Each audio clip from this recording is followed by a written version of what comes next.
In this part, I want to show you how to add transition effects. So the transition effects is different from the video effects or regular effects that you're going to add onto your videos. The transition effects is what will show up between your video clips. So for example, if I do this here, you'll see how it gives me this little animation going from one clip to the other.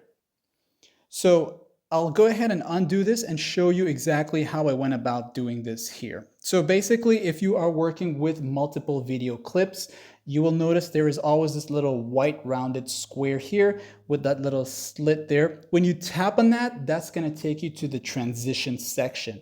Also, another thing to note is you can add some more points of transition effects if you want to by inserting a split. So maybe I want a transition effect to be here in this part of my video timeline here.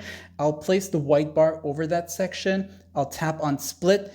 And when I tap away here, you will now see that there is a section to add a transition effect. So I'll go here now and I can choose from one of these. These are all the free ones here. It'll play for you, letting you know how it looks before you add it. And you can also increase how long it takes for it to play or how fast it plays. You got some more here, but some of these will require the pro version. So if you're not going to do any fancy editing, just stick with the free ones. They are plenty much awesome itself, okay? And you can just choose from one of these here.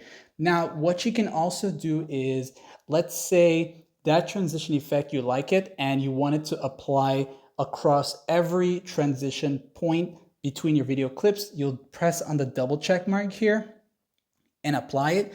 And now you'll notice how the icon here for all of them has that transition effect. And you basically apply the transition effect for all the video clips, splits or separation for that video editing section that you're currently working on. And if you want, you can go back to it and then choose another one for that particular section, press the check mark, and then this one here will have a different transition effect. So it's up to you to make that decision, and let's go ahead and move on to the next part.